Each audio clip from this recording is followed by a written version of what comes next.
Olá, queridos profissionais da Educação Infantil Carioca. É com muito prazer que nós, da Gerência de Educação Infantil, apresentamos a Jornada Pedagógica aqui no Museu de Ciências da Terra. E esse ano a jornada tem um sabor ainda mais especial, porque ela completa 10 anos de vida. 10 anos de muitas histórias, 10 anos de muitas narrativas, de muitos reencontros. Ao longo da semana vão passar por aqui pessoas que fizeram e que fazem da nossa querida JPI uma das formações mais esperadas. Comemore você também esses 10 anos de muitas histórias e de muitos reencontros que traduzem a marca da educação infantil carioca. Um agradecimento muito especial à nossa querida secretária de Educação, professora Thalma Romero Suani, que possibilitou esse grande encontro da educação infantil. Vamos ouvi-la. Olá, bom dia. Essa semana nós estamos celebrando 10 anos de jornada da educação infantil no município do Rio de Janeiro. Para mim, com grande orgulho, pertencendo a essa rede, iniciar essa semana, que vai ser uma semana especial de práticas e de reflexões do trabalho que vem sendo desenvolvido na rede. Conto com cada um de vocês dentro das suas unidades para que repense a prática da educação infantil, visto que é um grupamento de grande importância para a nossa formação carioca. A partir desse novo semestre, nós vamos estar discutindo novas práticas e avaliando o dia a dia das nossas escolas. Eu conto com vocês, espero que seja uma semana proveitosa e que vocês tenham muito a lucrar e a nossa rede também. Boa semana, bom trabalho e bom recesso. As crianças fora da escola estão vivendo as suas realidades, suas experiências. É um acordo social, é um acordo cultural, que as nossas crianças têm direitos e esses direitos devem ser respeitados e fomentados. Todos podemos ser, mais uma vez, sujeitos da inclusão. Se você quer que seu aluno preste mais atenção, faça ele ficar mais motivado. Quando a gente prepara a escola, a gente prepara imaginando um determinado uso.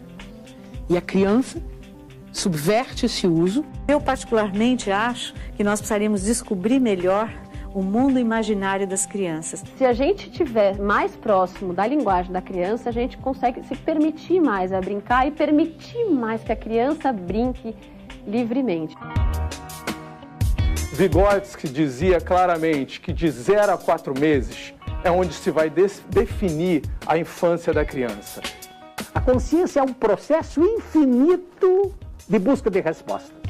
Educadores da primeira infância, não vão, por favor, hoje às suas casas, a deitar nas suas camas, a dormir, sem antes se olhar no espelho e dizer: eu tenho um valor incomparável. Eu acho que a imaginação, né, é um grande patrimônio que a gente tem, esse patrimônio subjetivo, que ninguém vai tirar. Chamar os pais para conversar também é um cuidado seu de formar esses pais para olhar para essa fase de desenvolvimento das crianças. A criança, então, é um sujeito que se forma na cultura. Desde pequenininho, são nas relações, ou é nas relações, que esse sujeito vai se constituir. Não é proporcionar apenas um espaço para que ela brinque, mas você também está vivendo esse prazer. Ela realmente se expõe, né, às brincadeiras porque ela sente que ela está ganhando alguma coisa. A criança também nos ensina, né, sobre como estar com ela nessa relação. É o amor que move vocês. Poucos profissionais lacrimejam o tempo todo, toda vez que vão falar do próprio trabalho. Você não sabe o quanto eu caminhei pra chegar até aqui.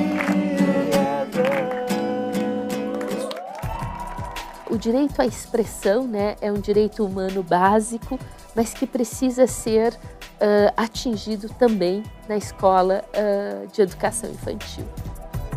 A criança, quando brinca, ela fala com o outro, ela se coloca no lugar do outro, ela traz suas indagações também do mundo. Por que é diferente ser professor na educação infantil e ser professor na etapa seguinte, por exemplo, nos anos iniciais do ensino fundamental, já que lá também se atua com crianças? Eu penso que o que faz uma diferença na educação infantil é essa possibilidade da gente aprender junto com as crianças. Que criança é essa? Então, qual é o olhar dessa criança do século XXI? A linguagem é como se fosse a base fundamental da nossa Constituição enquanto seres humanos.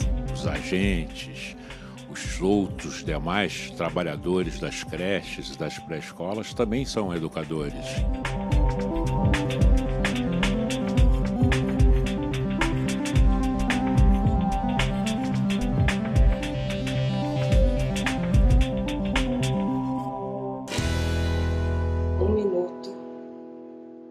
Falar de 10 anos de história da jornada pedagógica.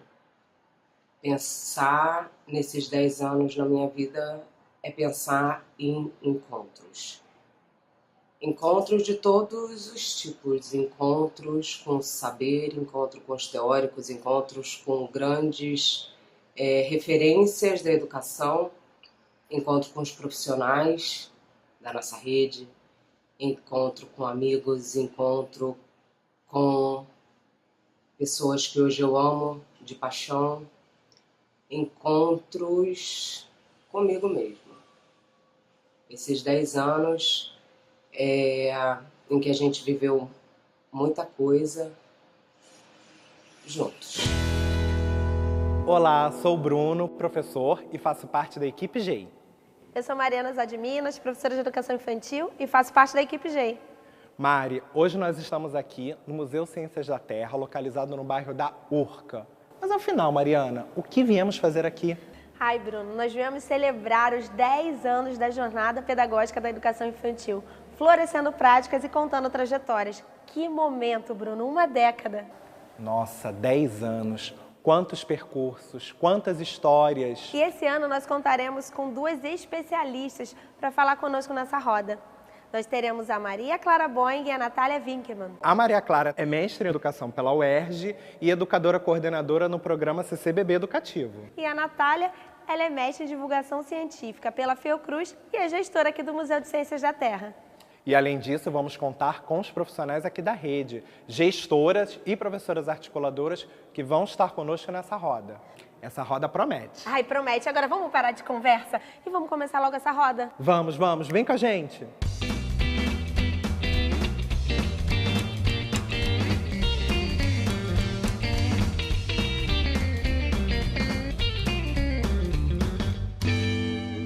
Bom dia a todos. Agradeço pela presença, pela oportunidade de troca, de aprendizado, em nome do Museu de Ciências da Terra e do Serviço Geológico do Brasil.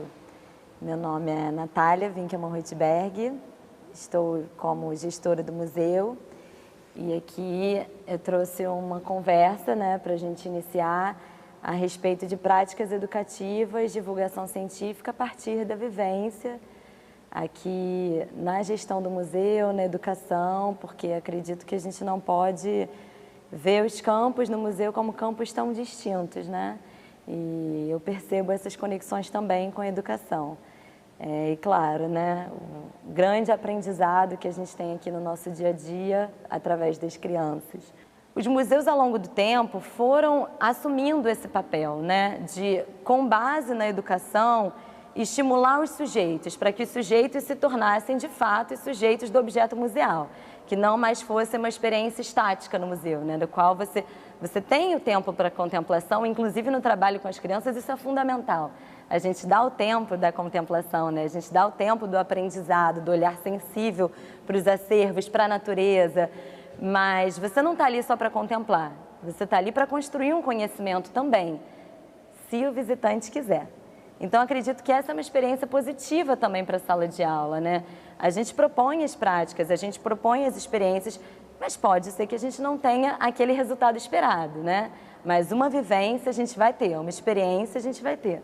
A gente fala muito na educação, na museologia, em diversos campos, por conta dos movimentos democratizantes que a gente tem experimentado, né? Até mesmo na interdisciplinaridade de conhecimentos, a gente fala muito que hoje a gente não trabalha mais só para o visitante, para o aluno, a gente trabalha também com o aluno. E o que a gente tem percebido é que a gente também tem as práticas de lá.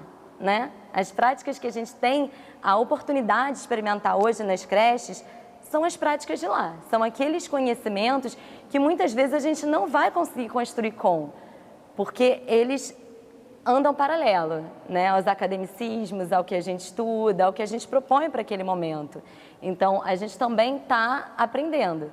E é aí que esse modelo se transforma agora, trazendo para a divulgação científica completamente. De um modelo em que antigamente a gente tinha a tradição nos museus, né, o público leigo, o público, a criança, o aluno, como uma tela em branco, né? E hoje a gente já pressupõe esse conhecimento prévio, um real engajamento, né? As tradições e saberes de cada um contribuindo para que esse conhecimento seja gerado e que mesmo através do toque, até mesmo o bebê, ele possa ter uma experiência que ele vai levar para o resto da vida. Então a gente trabalha muito a paleontologia em interface com a educação ambiental. O fóssil é um dos conceitos que a gente trabalha fortemente em termos de brainstorm, né? O que é um fóssil? Dificilmente uma criança não vai dar uma definição.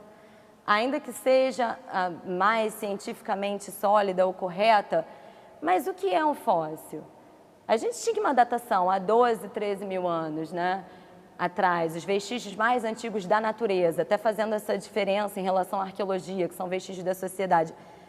Mas será que essa datação é correta? 12, 13? A ciência é uma construção humana. Ao mesmo tempo, é um canal, a gente trabalhar a paleontologia, a geologia com essa abordagem de que a ciência ela não pressupõe verdades, né? Então, um conhecimento prévio da criança, do aluno e até mesmo o olhar de curiosidade do bebê pode ensinar muito se a gente estiver atuando nessa parceria, né?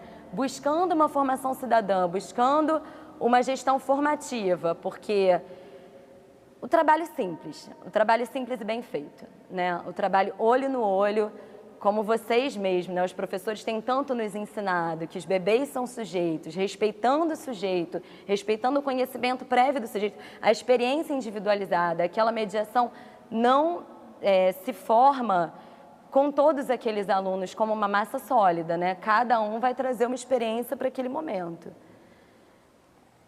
Tem muitas possibilidades nesse caminho, né, de uma gestão, buscando uma gestão cidadã, uma gestão para uma formação consciente. Então, eu trouxe umas questões, né, para a gente tentar refletir sobre as possibilidades dessa gestão para indicadores reais, né? Aqui a gente trabalha com um alinhamento estratégico do governo federal, indicadores de público, de visitantes, como vocês também têm as metas, né, da educação. Mas quais são os reais indicadores? Quantas crianças a gente vai formar paleontólogos, né? Quantas pessoas a gente transforma a vida? Porque o museu tem potencial transformador, tem potencial de cura.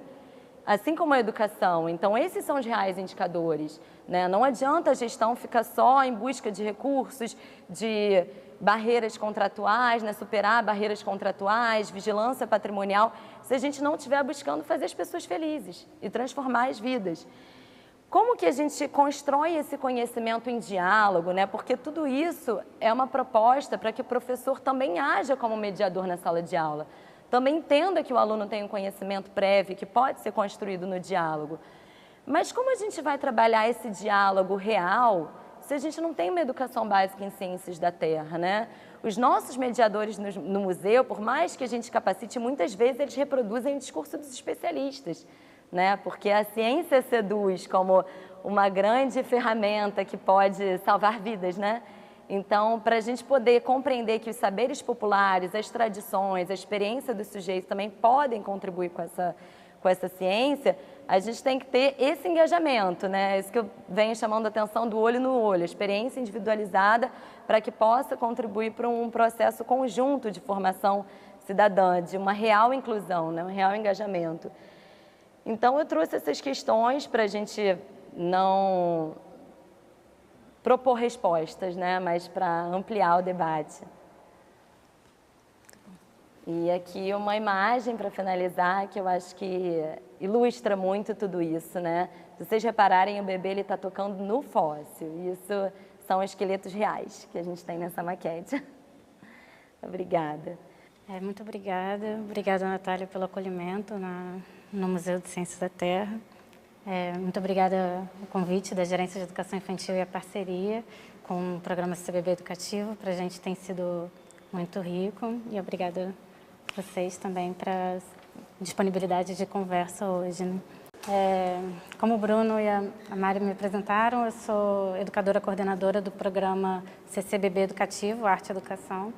E aí, hoje eu vou trazer aqui algumas questões para a gente pensar também desse lugar do museu, dos centros culturais, do educador que está falando dos museus e centros culturais, mas acho que principalmente a partir da relação com a arte, mas que dialoga bastante com o que a Natália trouxe, porque a gente também está falando de museus que estão abertos e precisam ser praticados pelo público, pelas escolas, pelas crianças, né? E aí, eu vou começar contando um caso que foi uma das primeiras situações que eu vivi como educadora no museu e que me fez parar para pensar o que é um bebê visitar um museu ou uma criança pequena, assim. Eu estava lá na galeria e aí entra um pai com um bebê num canguru e o bebê estava olhando, estava virado para frente, né? Não estava virado para o corpo do pai. E aí o bebê estava lá e de repente o pai para em frente a um quadro do Cícero Dias e o bebê começa a se agitar muito, começa a sorrir, balançar os braços e se empolgar, visivelmente empolgado. E aí passou e ele se acalmou de novo. E aí eu, como educadora, que estava pensando, instigando a relação arte-bebê dentro do museu, o que isso significa? Parei para pensar.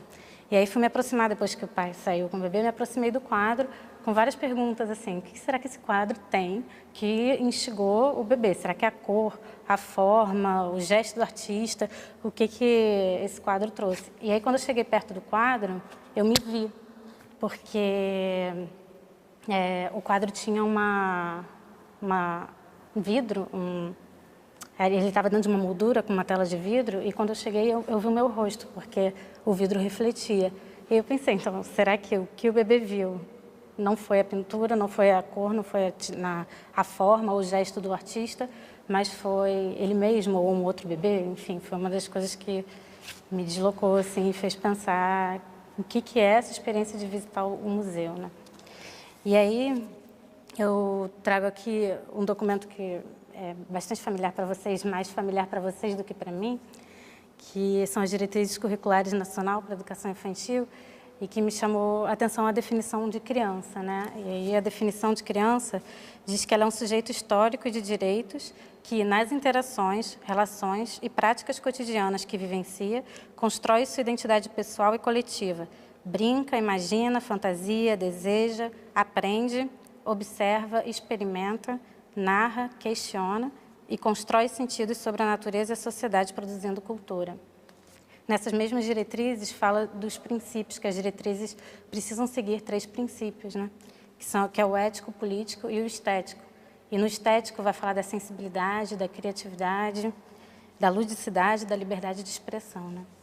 E aí, pensando em museu, trazendo essa criança para o museu, a Maria Isabel Leite, ela vai falar que, eu acho que a Natália trouxe um pouco também, essa histórico dos museus. A Maria Isabel Leite fala que os museus, eles historicamente eram um espaço para poucas pessoas que vão contar uma narrativa específica, que é geralmente uma narrativa hegemônica ou dos vencedores, e que de um tempo para cá os museus estão se abrindo, se democratizando e trazendo outras narrativas e outras reflexões. Eles estão se tornando um espaço de reflexão e crítica, e assim, acho que como também a Natália expressou bem, é um espaço com um potencial transformador social.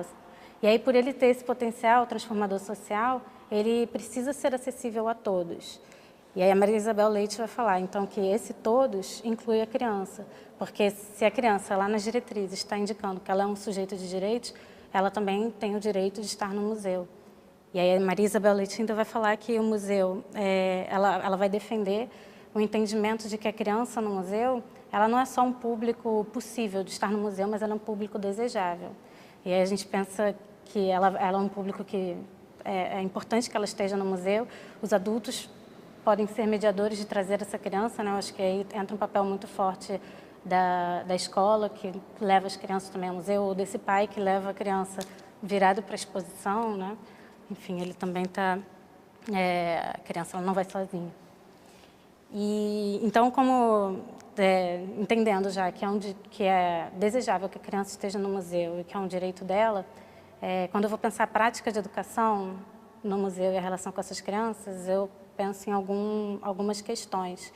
E aí eu trago aqui também para a gente pensar junto a relação de experiência, junto com La Rosa.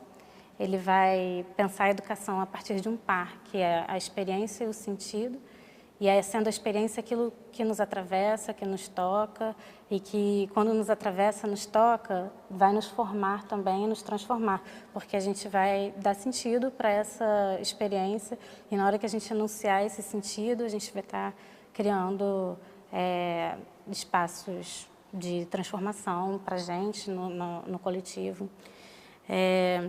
E aí ele vai falar que essa experiência, ela precisa, para a gente poder ser atravessado e permitir que esses sentidos cheguem, a gente precisa estar aberto. E aí o sujeito da experiência é um sujeito que tem abertura, tem uma abertura para o que é desconhecido, uma abertura para essa transformação.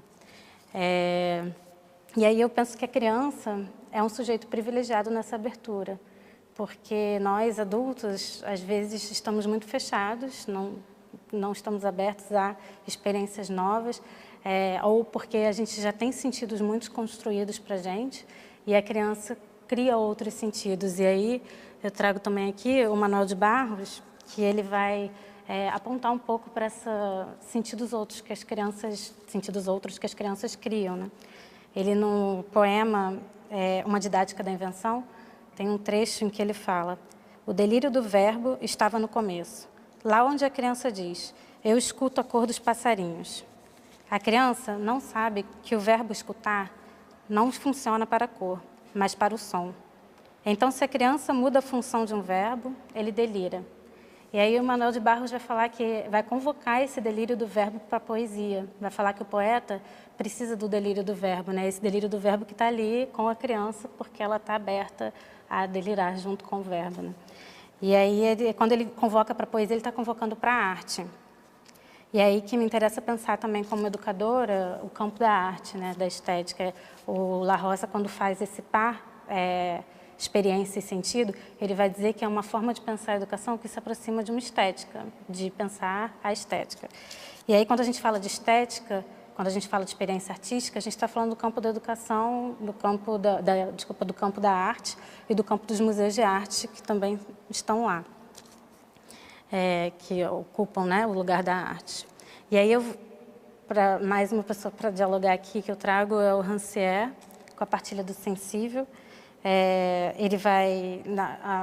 O Rancière constrói um livro chamado A Partilha do Sensível, em que ele vai apontar uma relação entre a estética e a política a partir de 3 regimes. E um deles é o regime estético. Então, e no regime estético, ele vai apresentar quais são as experiências artísticas que estão no mundo e ele vai questionar os meios de legitimar essas experiências artísticas. Então, ele vai falar que nós temos o sensível, a experiência artística, ela é partilhada num comum, mas ela às vezes é individualizada. E existem meios que legitimam e individualizam essa experiência que é uma experiência comum. E esses meios são os museus, são a arte. Então, quando a gente também tem, podem ser, né, os museus, a arte. Então, quando a gente tem um sensível, uma experiência artística, ela é colocada num lugar do artista, né? Então, é o artista que vai produzir a experiência artística. Ele vai questionar isso e vai dizer que essa experiência artística que acontece também na obra de arte e com o artista, ela também está acontecendo num comum, mas ela não está acontecendo como se fosse uma entidade que a gente não consegue captar. Ela está acontecendo porque a gente também pode nomear e identificar essa experiência estética. E ela não deveria existir uma hierarquia que vai dizer o que o artista faz, o que está dentro do museu ou a obra de arte. Ela não é superior ou mais arte ou mais experiência artística do que essa experiência que é partilhada no comum. E aí, eu acho que eu volto lá para o que as diretrizes apontam para a criança, para pensar, quando as diretrizes dizem o que é criança, quando a gente pensa, quando a criança brinca, imagina, fantasia, aprende, observa, experimenta, narra e questiona, ela está forjando aberturas estéticas e experiências artísticas. Então, ela no cotidiano, brincando, fantasiando, narrando, questionando, ela está fazendo arte, assim, ela está criando e ela está criando experiências artísticas. E ela faz isso num comum, ela faz isso ela pode fazer isso num espaço museal, como o bebê que estava vendo uma obra na relação, ou como as crianças que tocam o fóssil, né? Mas ela também faz isso na rua, ela também faz isso em casa e ela faz isso no chão da escola, na escola.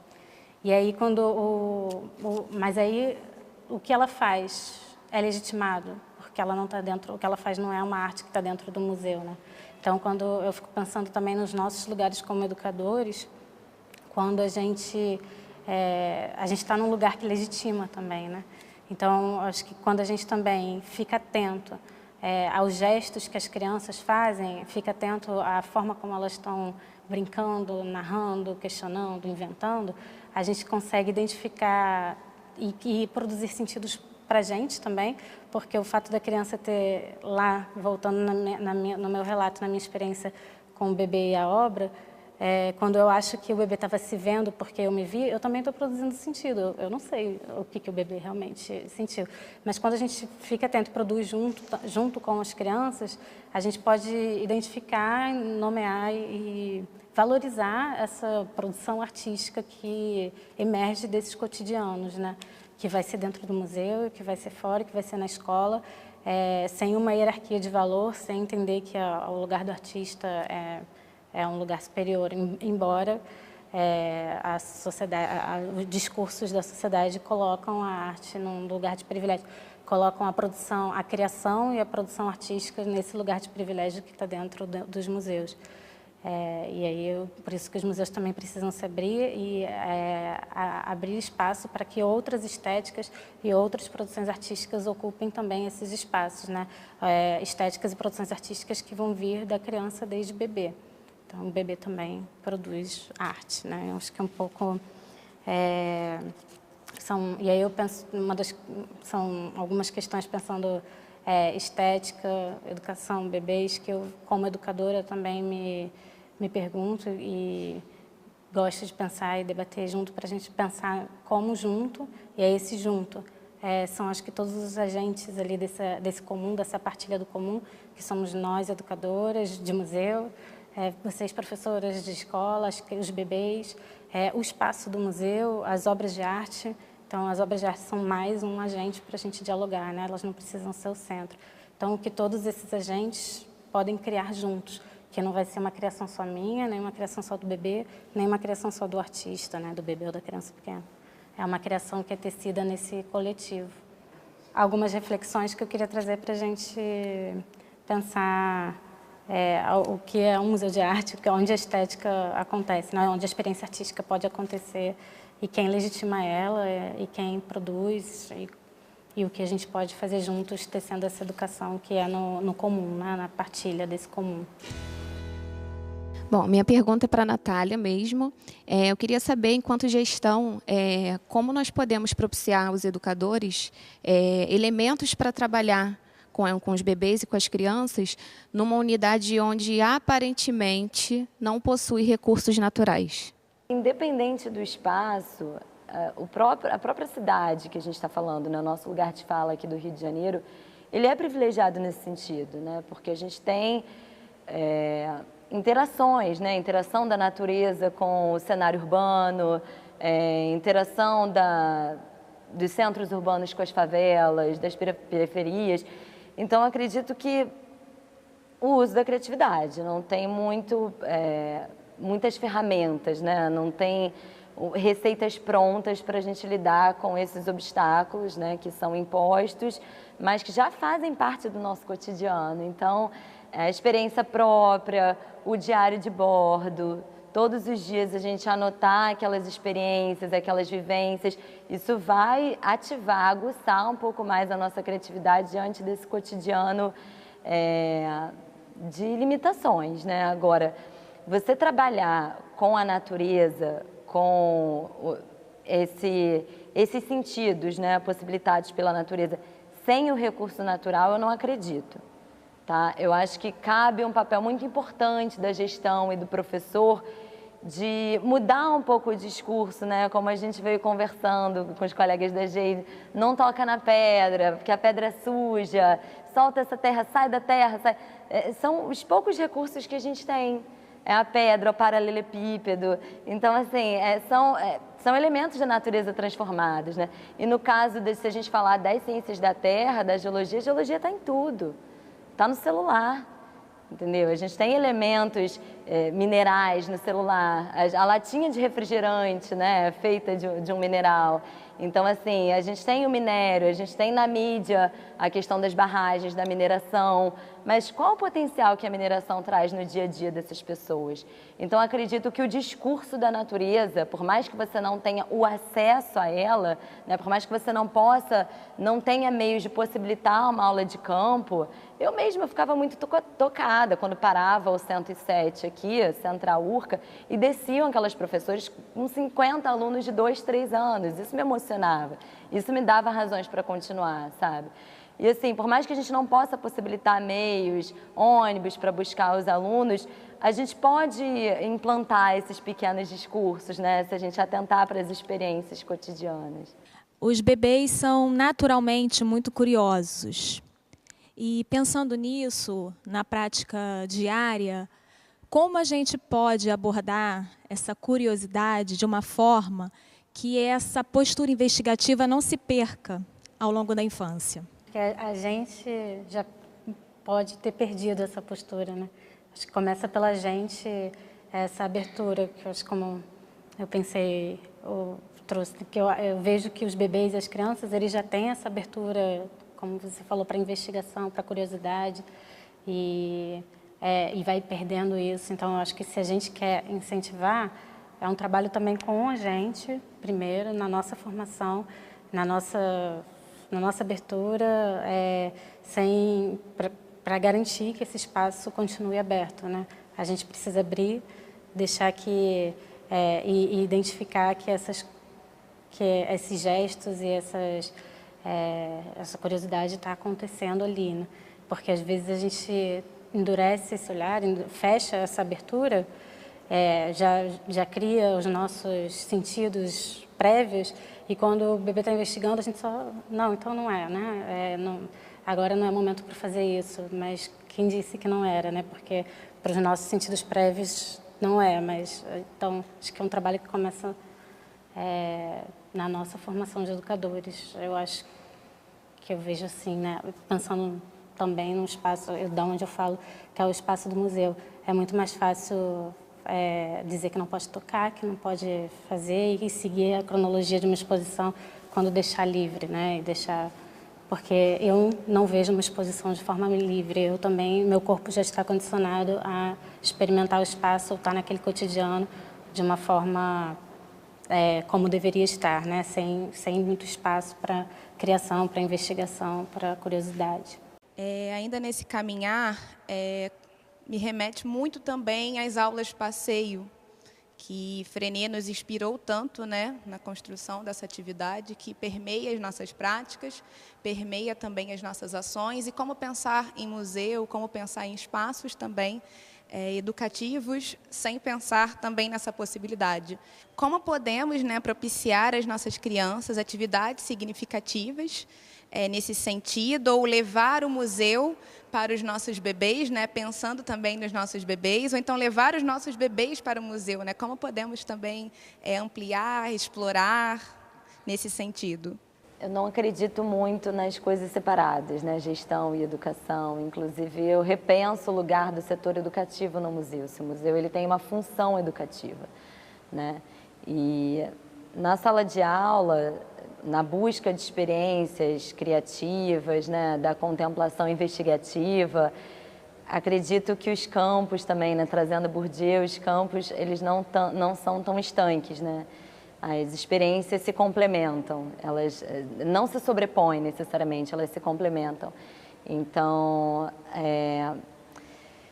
o museu é um lugar de afeto, né? O trabalho com educação infantil também é um lugar de afeto. Eu acho que a gente tem que assumir a afecção, né? A partir do momento que eu assumo que eu estou trabalhando num lugar de afeto, que são construídos afetos políticos, afetos poéticos, afetos estéticos, é um caminho para que a gente possa continuar trabalhando para assegurar essa complementariedade dos campos.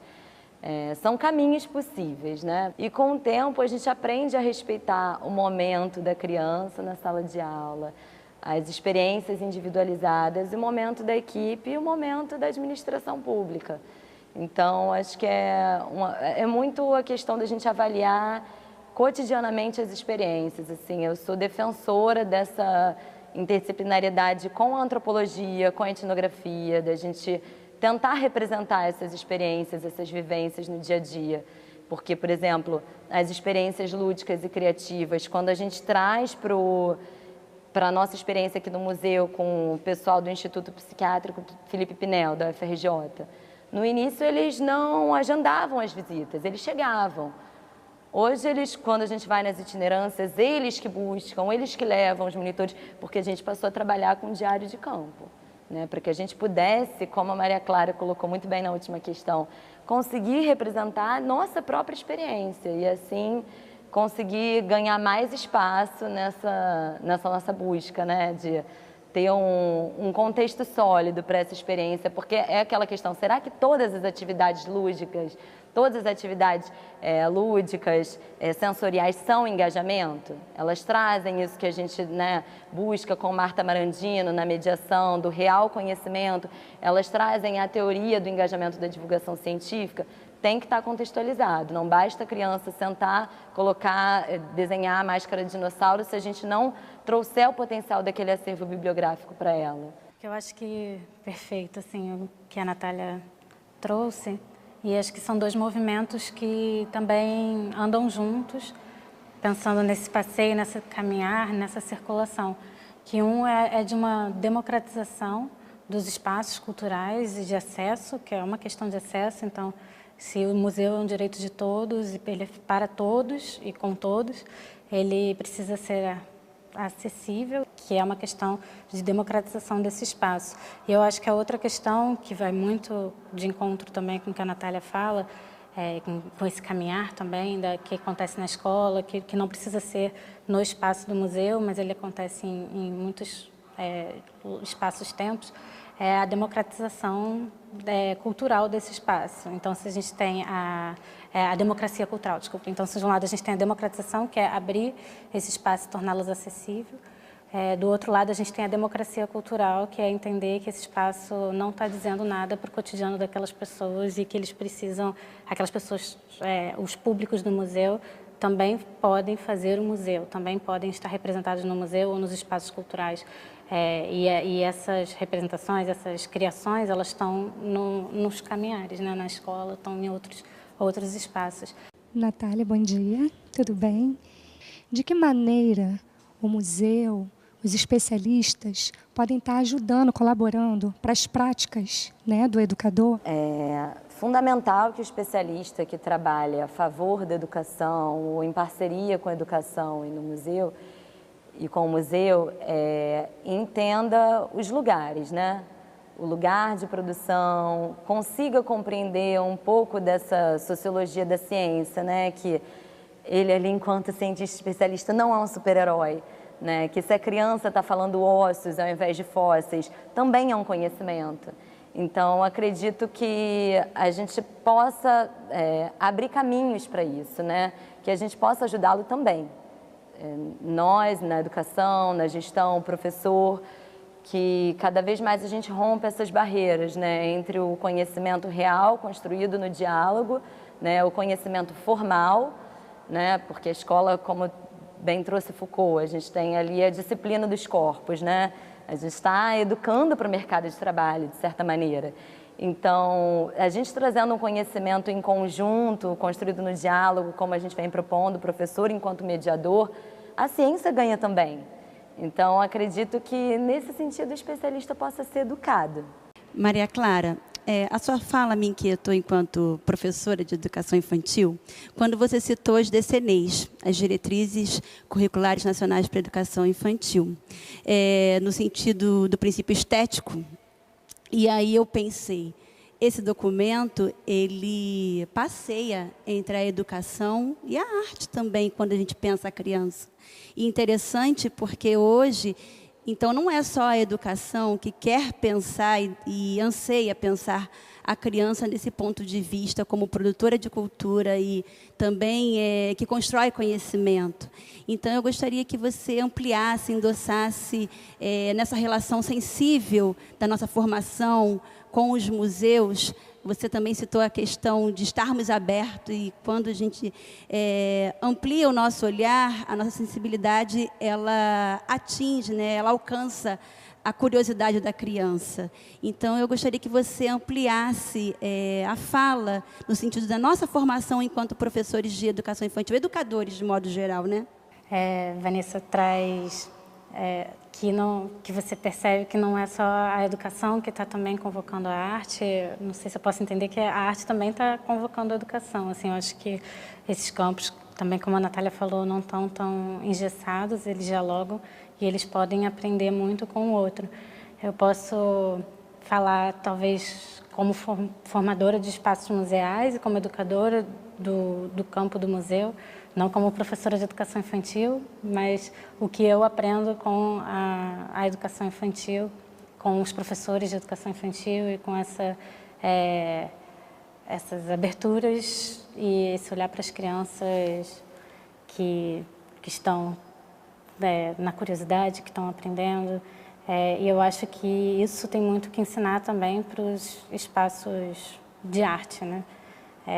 Essa convocação para entender, primeiro, que me chama muita atenção na diretriz, que eu destaquei, é a criança, e é uma coisa que é óbvia, mas ela não é dada, ela deveria ser óbvio, que a criança é sujeito, e que eu acho que é isso que vocês, primeiramente, ensinam para os museus ou para outros espaços de educação, porque, assim como o bebê precisou estar na altura do pai dele para poder ver as obras, a tipografia do museu, a forma como o museu se apresenta, ele não é para essa criança sujeita, né? Essa criança, ela é alguém que vai acompanhada ou que nem vai ao museu. E aí, quando vocês também reivindicam a estética como uma das diretrizes, né? Dos pontos da diretrizes, é também ensinando para a estética que a estética não está nesses lugares somente, né? Elas também estão no campo da educação. Então, eu acho que essas aberturas, elas acontecem em diálogo. E eu acho que agora, pensando uma coisa que é forte, é esse diálogo entre, a gente está falando da arte, de experiências científicas, né? E como em formas de metodologia a gente pode trabalhar, né?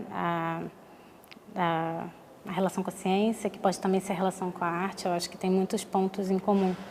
E aí agora a gente vai uma vivência que o Rodrigo, que é o educador daqui do museu, vai propor para a gente, que vai convocar também a arte para pensar a ciência, né? A gente vai trabalhar com poesia e ciência.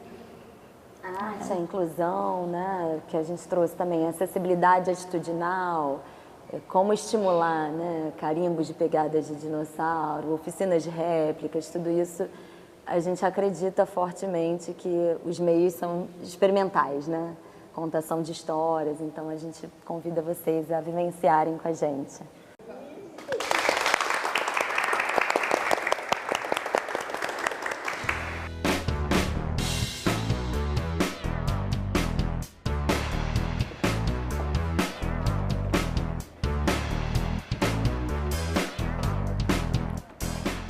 Bom dia. Bom dia. Meu nome é Rodrigo, eu sou do Educativo aqui do Museu Ciências da Terra e é um prazer recebê-los aqui, né, na nossa exposição No Tempo dos Dinossauros, né, que é uma exposição que conta a história da Terra desde o início, há 4,5 bilhões de anos, e vai trazendo, passa pela era dos dinossauros e chega até os dias atuais, onde estamos nós, né.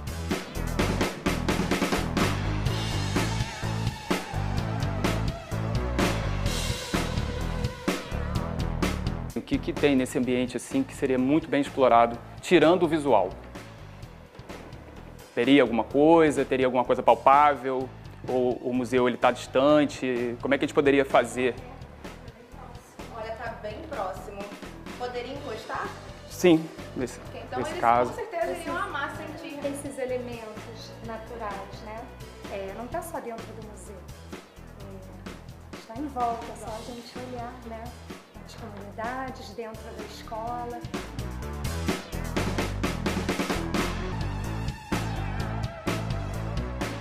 Essa atividade foi uma atividade que eu já fiz numa oficina de contação de história, que é assim, você tem 7 sentimentos diferentes aqui, tá? E assim, cada um pega um, não fala qual é, lê, e vai se apresentar rapidamente com aquela emoção que está no papel. E as outras pessoas têm que descobrir que emoção é essa. Então, assim, você está praticamente fazendo a mesma coisa, né? Você está se apresentando, só que com um sentimento sorteado. Né? E essa é um exercício de interpretação que às vezes a gente fica assim, nossa, é sutil ou não, é uma coisa mais complicada. Então, cada um de vocês podem pegar um papelzinho sem contar para o outro. E eu gostaria que vocês se apresentassem, porque eu me apresentei e a gente tem que descobrir qual é o sentimento.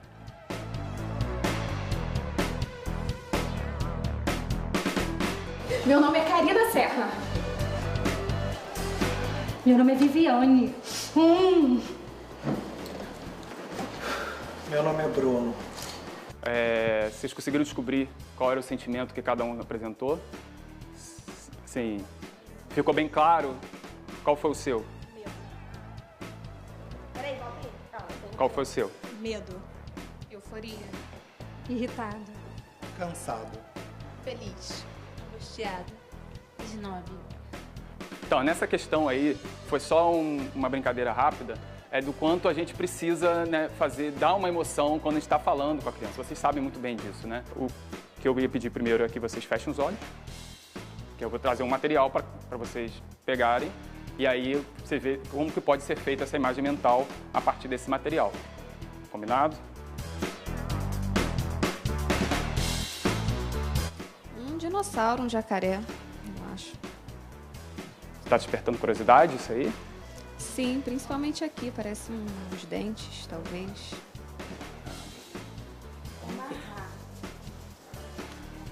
Parece um rabo de algum animal. O olho fechado, na verdade, era só para despertar a imaginação, né? Instigar, é o que a gente faz como museu, né? Instigar, despertar o interesse. Se estivesse só no visual, vocês já iam ver e não ia ter essa emoção, né? Essa descoberta, né? Então a gente não dá a informação pronta, a gente dá a descoberta, dá a experiência. Então esse é o material que a gente leva para as atividades, faz imenso sucesso, né? As crianças adoram, sabem, os adultos também, né? Então, só para assim, uma vivência rápida para vocês, de mostrar que a gente tem recursos, né? Para sair só da leitura, só do visual, só do abstrato, a gente transformar algo em concreto. Isso aqui é concreto, né? Isso aqui você está mexendo, você está vivenciando, você está fazendo parte daquela história.